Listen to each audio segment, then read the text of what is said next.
오늘 말씀은 먼저 출애굽기 20장 3절이랑 로마서 이렇게 나누어서 이야기하기에는 내용이 너무 많더라고요.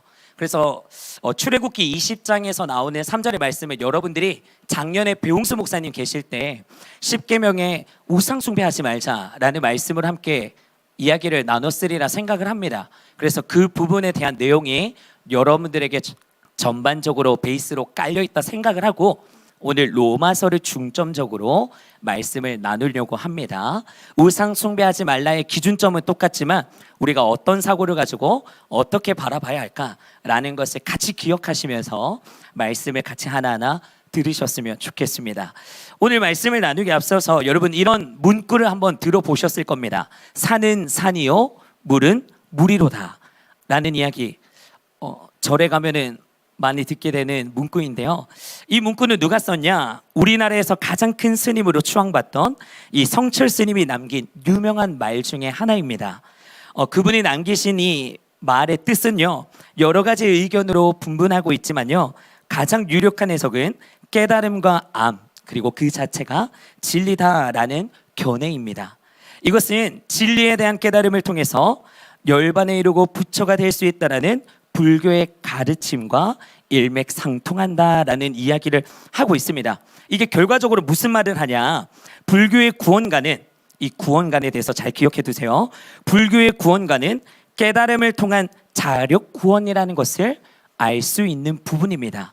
불교에서 말하는 이 구원관은 깨달음을 통한 자력 구원이다. 기억해 두시고요. 그래서 이 성철 스님께서 말하셨던 이 내용으로 오늘날 패러디로 하여서 식당 같은 데서 많이 리뉴얼해서 문구를 사용한답니다. 어떤 이야기를 하냐? 산은 산이요 물은 셀프로다 라고 이야기를 합니다. 이것을 뜻을 풀어서 이야기를 한다면 산은 산이요 진리는 깨달음이요 물은 셀프로다 구원은 스스로 얻는 것이기 때문에 저쪽 가서 물은 떠와서 마시세요 라는 의미로 이야기를 하고 있다라고 합니다.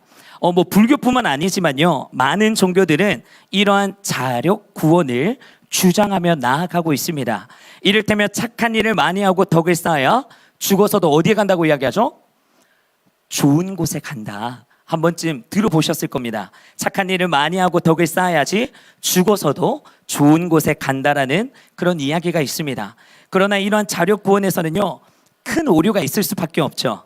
죄악의 바다에 빠져 허우적거리는 사람이 어떻게 스스로 이 구원을 할 수 있는지에 대한 대답을 주지 못하고 있기 때문입니다. 불교는 이에 대한 답으로 이렇게 이야기합니다. 수행정진을 제시하기도 하지만 평생을 수행정진에 힘쓴 이 성철 스님조차가 어떻게 이야기하냐? 자신의 임종을 앞두고 인간의 어떠한 노력을 할지라도 구원이 이루어질 수는 없다라는 것을 깨달았다라고 성철 스님이 계속해서 이야기하셨던 거예요. 그래서 성철 스님이 열반송이라는 시에 대해서 한 가지의 작품을 남기시게 됩니다. 임종을 맞이하기 전에 마지막으로 남기신 작품인데 보통 불교에서는 이것을 임종계라고 부릅니다. 평생 수행을 통해서 득도한 고승들이 죽음에 이르기 전에 마지막으로 남기는 교훈을 뜻하고 있는데, 근데 성철 스님이 마지막에 교훈 한마디로 파급력 있는 말을 이렇게 남기십니다. 나의 죄가 너무나 커서 나는 지옥에 떨어질 수밖에 없습니다.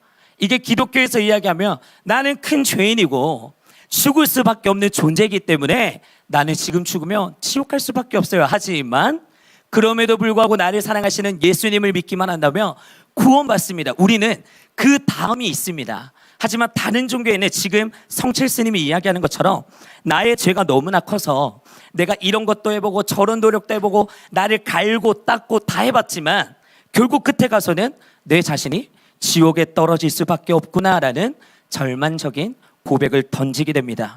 이 고백이 이 불교계 안에서 너무나 큰 파장을 일으켰어요. 그래서 많고 많은 사람들이 이것을 수습하기 위해서 이런저런 좋은 의미를 붙이고 살을 갖다 붙이고 하는데 의미가 없죠.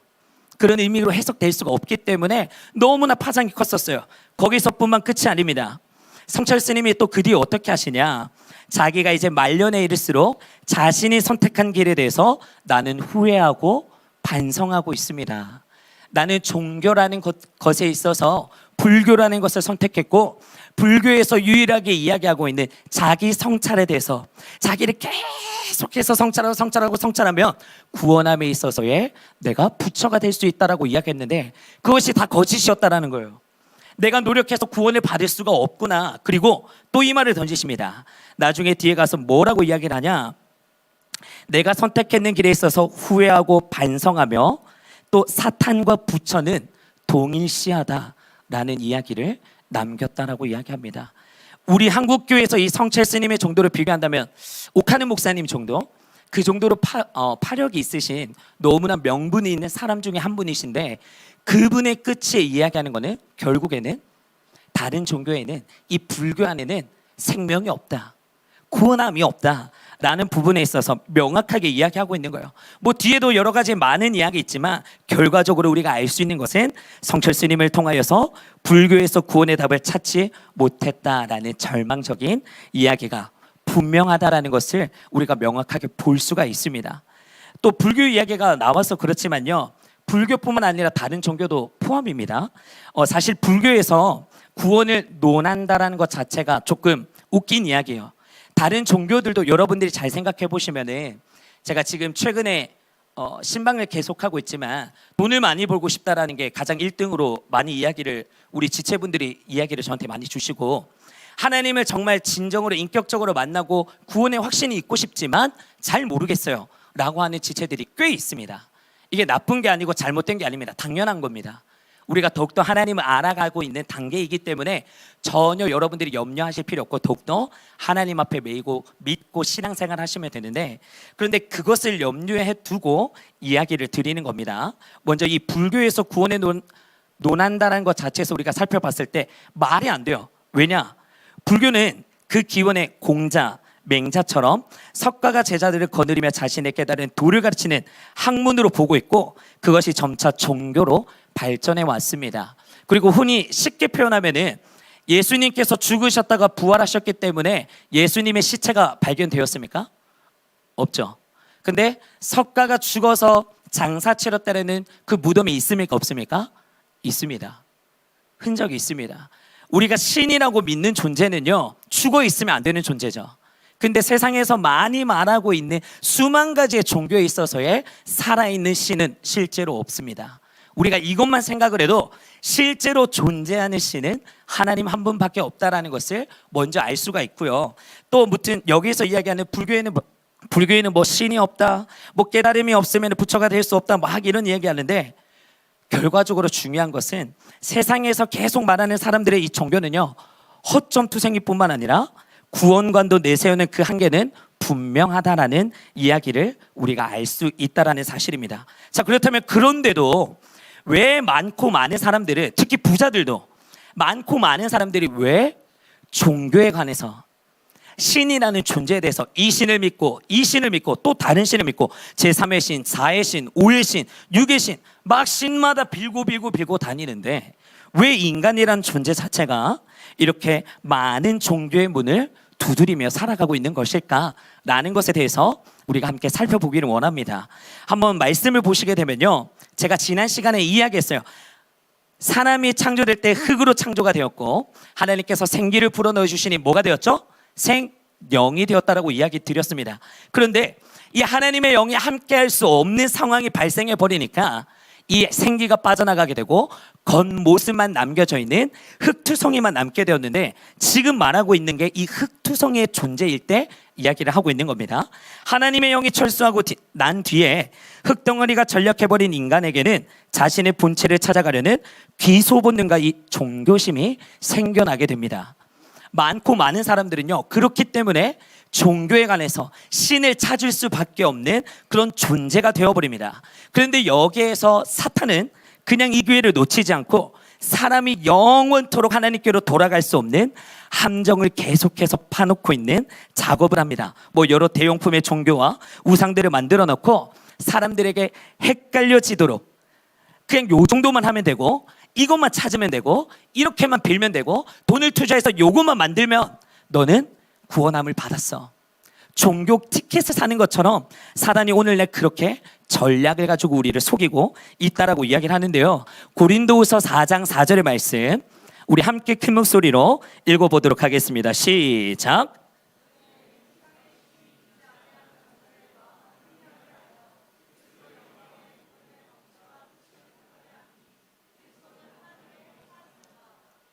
그 중에 이 세상의 신이 믿지 아니하는 자들의 마음을 혼미하게 하여 그리스도의 영광의 복음의 광채가 비치지 못하게 함이니 그리스도는 하나님의 형상이니라. 흙덩어리로 전락하여 영원한 죄와 저주에 빠져버린 사람이 다시 살 수 있는 유일한 길이 뭐가 있을까요, 여러분?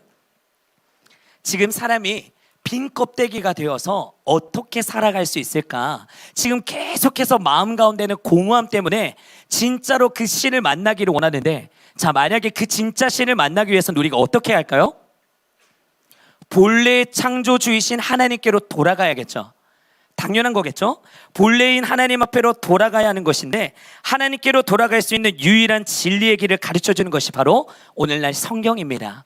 이 성경은 하나님의 말씀을 기록되고 있는 것인데, 이 진리가 바로 여기에 다 담겨 있어요. 성경은 사람의 기원과 타락과 십자가 구원의 복음과 종말에 이르기까지의 모든 진리를 기록을 담고 있는 하나님의 유일한 말씀입니다. 믿으십니까? 혹자는 기독교를 향해 너무나 편협한 집단이라고 몰아세우고 있지만요, 여러분, 진리는요 원래 편협한 것입니다. 어떻게 진리가 이 비진리와 타협할 수가 있겠습니까? 타협이 된다면 그것은 이미 진리가 아니라는 것을 이야기하고 있는 것이겠죠. 세상의 수많은 종교들 가운데 유독 기독교에 이단이 많은 이유조차도 기독교가 참된 종교라는 것을 이야기하고 있는 것입니다. 그래서 이런 이야기가 있죠. 명품일수록 짝퉁이 많다. 명품일수록 짝퉁이 많은 이유는 당연한 겁니다. 기독교의 복음의 진리가 아니라면 지금의 우리에게서 많이 드러나고 있는 이단, 사이비 아니면 신천지 이런 것들이 생겨날 수 없다라는 것에 대해서 이야기를 하고 있어요. 사탄은 어떻게든 사람들의 마음을 혼미하게 만들어서 그들이 하나님께로 돌아갈 수 없도록 만들고 있습니다. 그 중에는 가짜 복음을 전하는 이제는 짝퉁 교회가 있습니다. 그리고 신천지와 같은 이단들도 계속해서 활동하고 있습니다. 근데 오늘 말씀에서 제가 계속 이것을 이야기하는 이유가 뭐냐면요, 이렇게 이야기할 수 있어요. 여러분, 우상 숭배하면 안 됩니다. 우상 숭배는 어디서 옵니까? 여러분들의 소유의 가치에서 내가 하고 싶은 거, 여러분들의 성공, 여러분들의 인생에 바라보는 것들, 이런 것들로 이야기할 수 있지만, 오늘 제가 하고 싶은 이야기는 뭐냐? 내가 하고자 하는 그 소유의 가치로 우상을 숭배할 수도 있지만, 내가 만들어내는 우상이 아닌 외부적에서 만들어져 있는 이 우상 숭배들이 나를 유혹의 영으로, 거짓의 영으로 다가와서 집어삼켜낼 수도 있다는 것에 대해서 여러분들이 한번 생각해 봤으면 좋겠다는 거예요. 그게 많이 지금 유혹으로 일어나고 있는 게 무엇입니까? 인터넷들, SNS들, 특히 뉴스들. 우리가 보고 있는, 여러분들 유튜브를 많이 보고 계신지 모르겠지만 많이 나오는, 소셜에 나오는 그런 이야기들이 다 거짓된 것들이 너무나 많습니다. 특히 교회 안에서는 정치적인 이야기를 하면 안 됩니다. 목사인 저도 여기서 빨간니 파란니 뭐니 이야기할 수가 없어요. 사실 우리는 그저 기도할 뿐입니다. 하나님의 진리의 말씀 가운데 형평성에 맞춰서 모든 게 선으로 하나님의 계획대로 이루어갈 수 있도록 하나님 모든 문제들이 해결될 수 있도록 은혜로 허락해 주세요. 이렇게 기도해야 하지만요, 근데 우리는 알아야 할 게 무엇이냐? 거짓된 영 안에서 자꾸 우리를 깨트리고 우리를 죽이려 한다는 그런 것들에 있어서 분별할 줄 알아야 한다는 것입니다. 그런데 그런 우상들에 있어서 계속해서 우리한테 이야기를 하죠. 인터넷에 검색만 해도 많은 것들이, 이제 정보들이 등장합니다. 그런데 그 정보들은 다 진실인 것 같고 매우 자극적인 내용들입니다. 특히 신천지들은요, 사람들을 속이는데도 도 같은 집단들이에요. 그래서 해당 매체는 신천지 자체 신문사인 이 천지일보, 조심하셔야 합니다. 통일교 소유의 세계일보, 또 지역 신문사인 금강일보, 이 세 가지 제가 말한 거 주의하셔야 하고, 그리고 네이버를 여러분들이 많이 보실 건데, 왜? 무료이기 때문에 돈 안 내고 많이 볼 수 있는 게 네이버입니다. 근데 네이버에서 많이 올라오고 있는 신문사에 관계된 내용들도 이제는 거짓된 게 너무나 많이 있음을 여러분들이 정확하게 파악하고 보셔야 합니다. 그렇지 않으면 거짓된 우상에서 말하고 있는 것들의 내용에 있어서 내가 속아 넘어갑니다. 잘못된 것을 보게 되고 잘못된 것을 판단하게 됩니다. 그렇게 되면 내가 올바른 하나님의 영향력에 맞춰서 내가 신앙생활을 나아갈 수가 없어요. 그렇기 때문에 여러분들에게 정말 우리가 눈뜬 장님이 되지 않기 위해서 영적 분별력이 우리에게 있어야 하고, 성령님의 충만함을 가지고 날마다 기도하며 하나님 앞에 우리가 엎드려서 바로 볼 줄 알아야 돼요. 이 세계를, 이 나라를, 그리고 세상이 어떻게 돌아가는지를 잘 보셔야 돼요. 그리고 또 뭐 동아일보 이런 데에서도요, 이제는 어떤 글들이 올라오냐, 메이저의 신문사인데도 신천지를 옹호하는 기사나 또 신천지에 빠져서 살아가는 그런 모든 분야에 있어서 커버 쳐주는 이야기들도 너무 많이 올라오고 있음을 우리가 알아야 합니다. 여러분, 그렇기 때문에 우리는 영적 분별력을 가지고 여러분들이 하루하루 삶 가운데 지혜롭게 살아가셔야 합니다.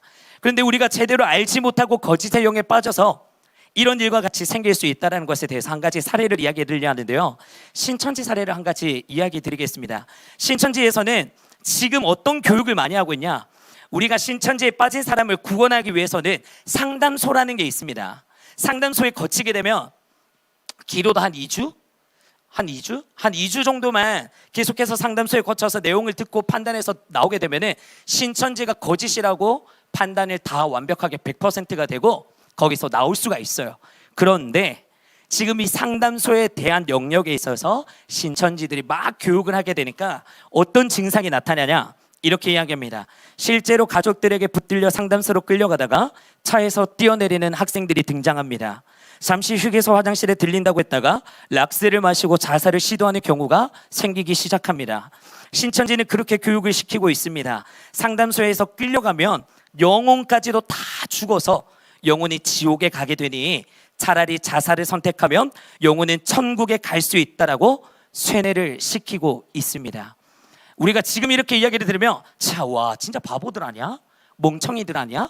이렇게 생각할 수 있지만요, 신천지에 한번 빠지게 되면 한 사람을 포섭하기 위해서 30명 가량 인원이 동반됩니다.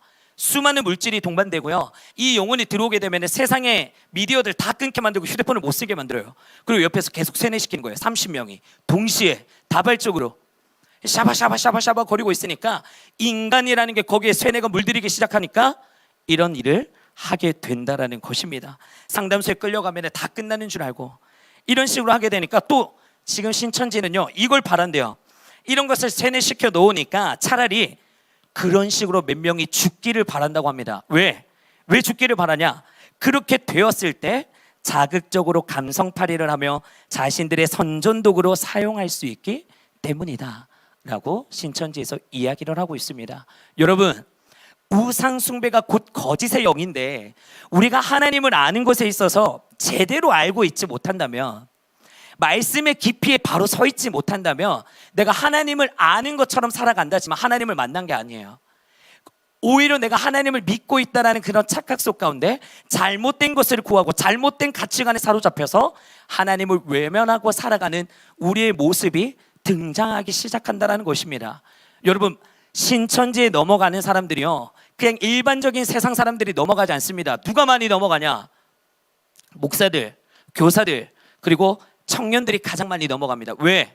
하나님을 이제 그 열정적이게 뜨겁게 만나기 시작했을 때 안에 말씀이 없는 거예요. 하나님의 말씀이 기반적으로 나한테 데이터가 정착되어 있지 않으니까 저쪽에서 말하는 게 무슨 항아리 이야기하고 무슨 보따리 이야기하고 그 이야기를 한번 쓱 듣게 되니까 진짜 성경에서 내가 듣던 비유인데, 성경에서 나오는 그런 스러운 이야기 중에 하나인데, 그렇게 넘어가기 시작하게 되니까 신천지에 빠지거나 이단에 빠져 넘어서 우리가 하나님을 외면하는 삶으로 나아갈 수밖에 없다는 사실입니다. 그렇게 되면 그 사람은요 꿈과 비전이 없어지게 돼요. 하나님 앞에 쓰임받는 삶이 아닙니다. 그런 사람 저도 너무나 많이 봤습니다. 특히 제가 첫 제자로 길렀었던 여자 두 자매가 있었어요. 근데 그 두 자매가 매번 예배 시간에 웁니다. 고등학생 때부터 하나님을 인격적으로 고 2학년 때 만났어요. 걔들이 방언이 터지고 하나님 인격적으로 체험하고 맨날 예배 시간에 대예배 시간에도 제일 앞에 앉아서 말씀 들을 때마다 웁니다. 그리고 막 기록하면서 기도할 때도 대성통곡을 해요. 하나님 나를 위해서 이렇게 나를 구원해 주셨는데, 근데 걔네들이 2년이 지나고 3년이 지나가는 찰나에 어떤 일이 있었냐? 고3 때부터 얘네들이 이야기하기 시작했어요. 목사님, 저는 그때 이제 전도사였고 그때 계셨던 부목사님이 계셨는데, 목사님 성경 공부하고 싶어요. 말씀에 대해서 너무나 갈급합니다. 분명히 생길 수 있습니다. 하나님을 만나게 된다면요. 하나님을 더 알고 싶어지는 게 당연한 겁니다. 그때 조심하셔야 합니다. 말씀은 무조건 교회 안에서 여러분들이 교육을 받으셔야 하는데 교회 안에서 이런 커리가 제대로 돌아가지 않다 보니까 세상 밖으로 빠져나가는, 시내에 빠져나가기는 대구의 동성로가 시내인데 거기에 많은 신천들이 포섭되어 있어요. 저한테도 찾아온 적이 있었고, 무튼 걔네들이 신천지에 빠지게 되고 1년이라는 시간이 지나게 되니까 어떻게 되냐, 대학교에 합격이 되었다라고 이야기하고 2개월 뒤에 학교를 자퇴합니다. 학교를 자퇴하고 난 다음에 얘네들이 어디 가냐, 교회 발걸음이 없어졌는데 목사님과 제가 찾고 찾아보니까 시내 한복판에서 파수꾼 역할을 하고 있었어요. 걔네들이 이제 신천지 믿으세요, 신천지에도 예수님이 있습니다, 이 역할을 걔네들이 얼굴마담으로 하고 있는 걸 볼 수가 있었어요. 그래서 데리고 와서 이야기했는데 먹히지 않습니다. 걔네들은 아직도 거기에서 신천지에서 빠져나오지 못하고 그렇게 삶을 살아가고 있어요. 부모님 난리 나고 집안이 막 진짜 쑥대밭이 되고 난리가 났었습니다. 여러분, 하고자 하는 이야기는 이렇습니다. 우리가 하나님을 날마다 이제 압니다. 우상 숭배하면 안 되는 거 압니다. 하나님의 말씀 분명히 붙잡고 살아가는 것도 알아요. 하지만 진짜로 여러분들이 하나님을 만나지 못한 상태에서 신앙생활하는 척, 구원받은 척, 기도 안 하는데 기도하고 있는 척 한다면 여러분들이 언제 어떻게 여러분들이 거짓된 영에 세상 가운데 속아 넘어져가서 하나님 앞에 바로 살아가지 못할 수 있다는 것에 대해서 날마다 우리가 경계하면서 하나님 앞에 바로 살아가기를 다짐하고 발버둥 쳐야 한다는 사실입니다. 여러분, 이것을 꼭 기억하시면서 하나님 앞에 붙어있는 저와 여러분들이 되시기를 예수님의 이름으로 축복합니다. 우리 출애굽기 20장 3절에서 5절의 말씀 한번 띄워주실까요? 로마서 안 띄워서 되시고요. 네, 함께 우리 읽어보도록 하겠습니다. 시작. 너는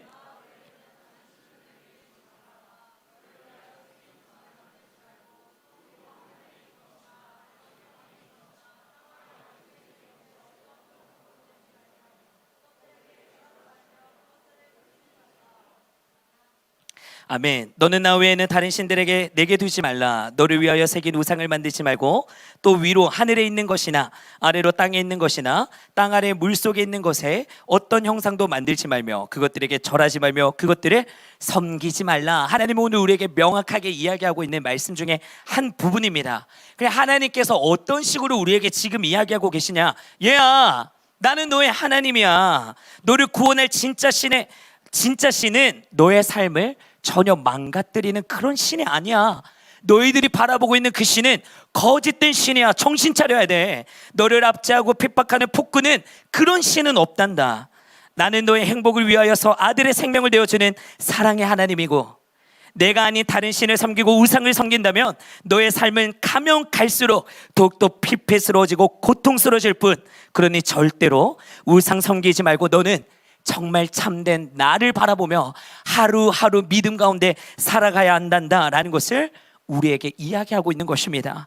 하나님께서 자신을 위해서 만들어 놓은 계명이 아니라 오늘 우리를 살리기 위한 하나님의 사랑이 담긴 메시지를 우리에게 계속해서 출애굽기의 20장의 메시지를 통해 우리에게 말씀하고 있다라는 사실입니다. 그래서 우리가 오늘 적용해야 할 게 무엇이냐, 하나님은 동일하게도 오늘 우리에게 이 메시지를 주고 계십니다. 많고 많은 거짓의 영이 있지만 오늘날에 있어서 우리의 세상에는 주님 안에서 사는 사람, 주님 밖에서 살아가는 두 가지의 종교만 이제는 존재한다라고 이야기를 하고 계십니다. 이렇게 좋으신 하나님을 알고 그 안에 거하는 사람은 행복하게 살아갈 수밖에 없지만, 그러나 교회를 다니면서도 주님 밖에 있는 사람은 행복을 누릴 수 없다라는 사실을 너희들이 분명히 기억하거라 라고 우리에게 이야기하고 있습니다. 여러분, 예배가 힘들고 찬양과 기도 때는 목석같이 서 있기만 하고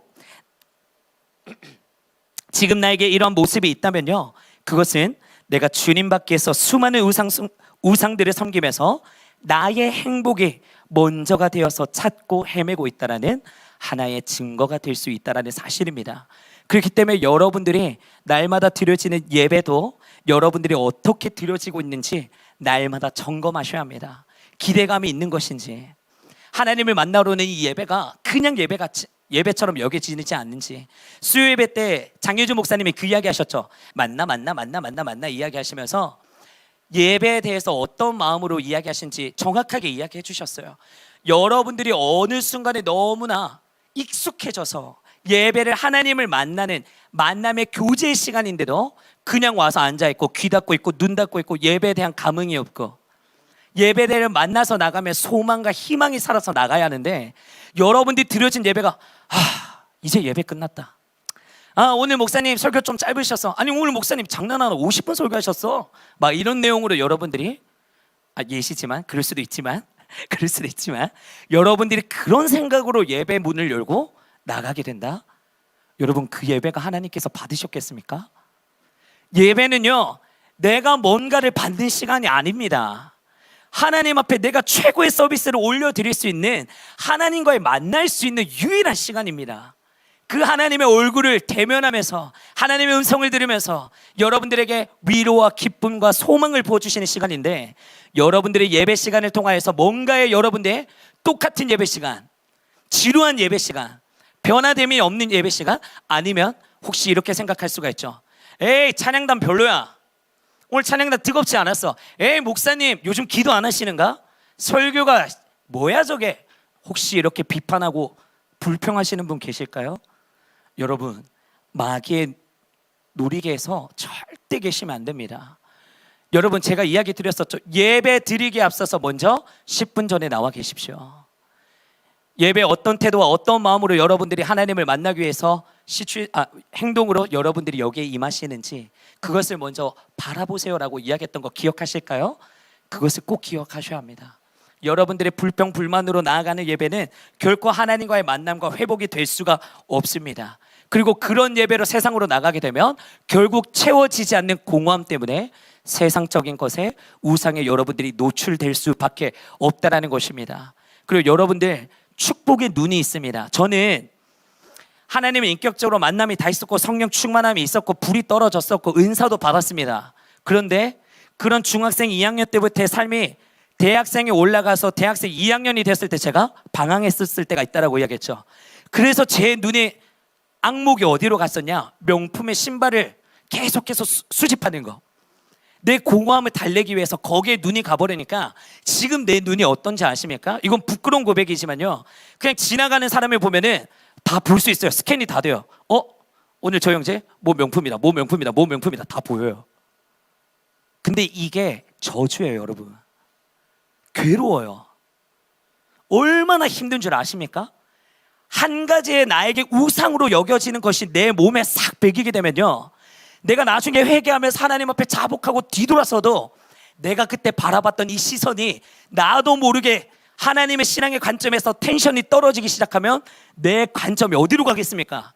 이 전에 세상적인 욕구를 향해서 바라보려고 합니다. 근데 여러분들의 시선이 내가 만약에 그런 게 없다. 목사님 저는 그런 게 아직 없어요. 저는 그런 마음에 요동하는 게 없습니다. 그러면 여러분 축복입니다. 너무나 여러분들 신앙생활 하는데 걸림돌이가 없고 발목 잡는 게 없다라는 거예요. 너무나 감사한 하나님의 은혜입니다. 여러분들의 영육간의 눈을 지키셔야 돼요. 안목을 지키셔야 합니다. 내가 어디에서 어떻게 하나님 앞에 시선을 빼앗겨서 우상 숭배하면서 살아가게 될지 아무도 모릅니다. 기억하십시오. 그래서 지난주의 말씀과 오늘의 말씀도 접목되어서 같이 이어지게 됩니다. 여러분들의 소유의 가치를 어디에 두십니까? 여러분들의 인생의 성공의 목적이 무엇입니까? 여러분들의 하나님은 누구십니까? 여러분들이 오늘 예배 나왔는데 그 하나님의 기대감은 무엇입니까? 꿈과 비전이 있으십니까? 하나님은 인격적으로 체험하셨습니까? 지금 성령 안에서 성령의 불이 떨어져서 성령님과 동행하는 삶을 살아내고 계십니까? 이 모든 것들이 세상으로부터의 단절되고 우상으로부터 벗어나 하나님의 순조로운 삶을 살아낼 수 있는 축복받는 그런 권한과 능력이 여러분들에게 주어지게 될 줄로 믿습니다. 그 말씀을 기억하시면서 여러분들 포기하지 마십시오. 쓰러질 수 있습니다. 넘어질 수 있습니다. 그리고 여러분들이 나중에 지금 지방에 남게 되는 경우도 있지만 서울로도 올라가는 친구들이 있을 수 있어요. 꿈과 비전의 목적에 대해서 여러분들이 어떻게 삼고 갈지는 모르겠지만요, 높게 측정하면 측정할수록 겸손한 마음을 달라고도 같이 기도하셔야 합니다. 높게 올라가십시오. 여러분 성공하십시오. 부자 되십시오. 높은 사람 되십시오. 대통령 되면 더 좋겠죠. 그러나 그 모든 순리는 겸손한 가운데 하나님의 영광을 위하여서 하나님의 표대를 향하여서 여러분들의 한순간도 삶을 내버려 두지 마시고 그냥 훅 시간 지나가는 거 정말 후회합니다. 제가 많이 지금 겪고 있는 생각 중에 하나예요. 시간이 여러분들의 황금 시기가 지나가면 돌아오지 않습니다. 30대는 여러분 이제는 달릴 때입니다. 늘 말하지만요, 20대는 준비하는 황금의 세대 시간입니다. 20대 준비하지 않으면 30대 준비하면 되겠지. 근데요, 하나님께서요, 누가 나를 위해서 일하겠니? 태은아, 너 준비되었니? 하나님이 이렇게 물어보세요. 누가 나를 위해서 일하겠니? 하나님이 그 사이클 안에서 미리 준비시키시지만 나이가 어리면 어릴 때일수록 더욱더 큰 꿈과 환상과 비전을 가질 수가 있고요, 더 큰 꿈을 향해서 쓰임받는 삶으로 날아갈 수가 있습니다. 여러분, 한 살이라도 어릴 때 하나님을 향해서 목숨을 거십시오. 삶을 던지세요. 20대는요, 생각할 때가 아닙니다. 하나님 앞에 다 쏟아부으세요. 그리고 30대 놀랍게도 하나님이 여러분들의 삶 가운데 준비된 거 가지고 하나하나 만들어가면서 쓰시고자 할 때 여러분들이 제가 여기 있습니다, 나를 사용하여 주시옵소서, 그렇게 믿음으로 결단하면서 나아갈 때가 여러분들의 40대 50대 인생이 지금 많은 간증장부들이 쓰임받는 것처럼 여러분들도 하나님의 주인공이 되어 쓰임받을 수 있습니다. 기대감을 가지십시오. 소망을 가지십시오. 그리고 끊임없이 하나님 앞에 끈질기게 기도하십시오. 그 사람은 쓰임받습니다. 그 말씀을 기억하시면서 오늘 우리 함께 찬양하셨으면 좋겠는데요.